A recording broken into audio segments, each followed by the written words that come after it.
Welcome to Swaraj news. Huzurabad పట్టణంలోని అంబేద్కర్ చౌరస్తా వద్ద డంపింగ్ యార్డుకు వ్యతిరేకంగా ఏర్పాటు చేసిన దీక్షా శిబిరాన్ని సందర్శించిన మల్కాజ్గిరి ఎంపీ ఈటెల రాజేందర్.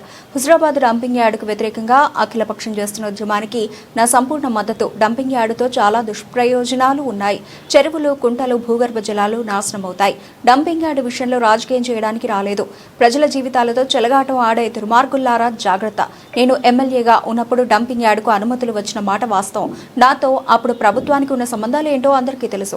డంపింగ్ యార్డును రద్దు చేసే బాధ్యత ప్రభుత్వంపై ఉంటుంది. హుజరాబాద్ ప్రజలు కోరితే డంపింగ్ యార్డుకు వ్యతిరేకంగా ఉద్యమానికి నాయకత్వం వహించడానికి సిద్ధం అంటూ పేర్కొన్నారు.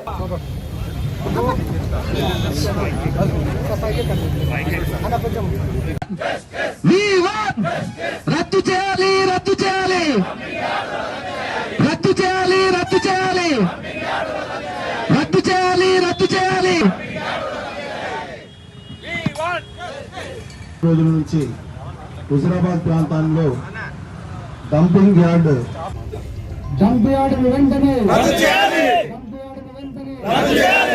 జీవితాలతో చెలవడం డంప్ యార్డు వెంటనే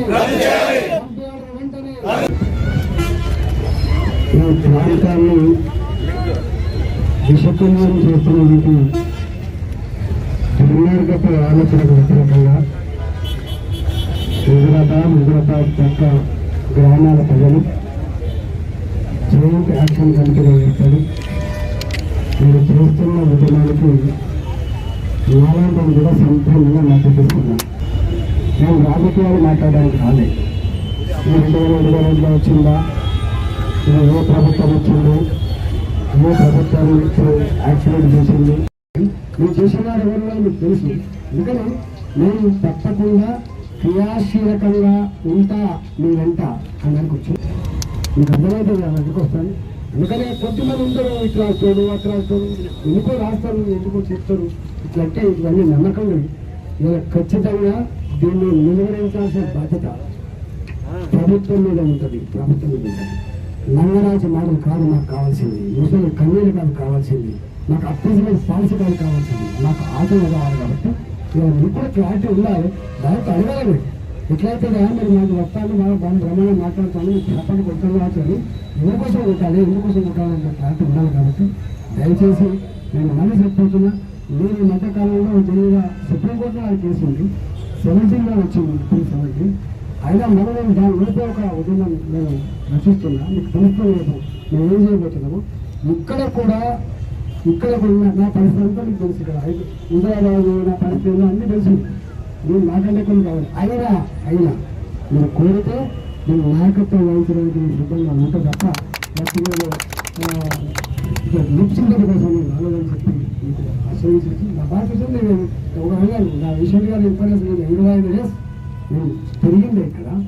నా రాజకీయ ఇంత పెద్ద రాజ్యాంగం చేయాల్సి అక్కర్లేదు. సింపుల్గా ఎక్కడో కరీంనగర్ నుంచి, ఎక్కడో చుప్పటం నుంచి, ఎక్కడో వరంగల్ నుంచి, ఎక్కడో సిద్దిపేట నుంచి ఇక్కడ తీసుకొచ్చి ట్రీట్మెంట్ ఇచ్చేటప్పుడు చిల్లర వేషాలు బంద్ నుంచి నేను కోరుతున్నాను. ఈ చెత్త ఎత్తితే ఎంత పే చేస్తారు, ఆ డబ్బులు ఎన్ని కోట్లు అవుతాయి, దానివల్ల ఎవరి లాభం పొందుతుందో అదంతా పెద్ద సబ్జెక్టు.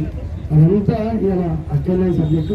ప్రజల జీవితాలతో చెలగాటమాడే దుర్మార్గులారా కబడ్డారని చెప్పి తెలుస్తున్నారు.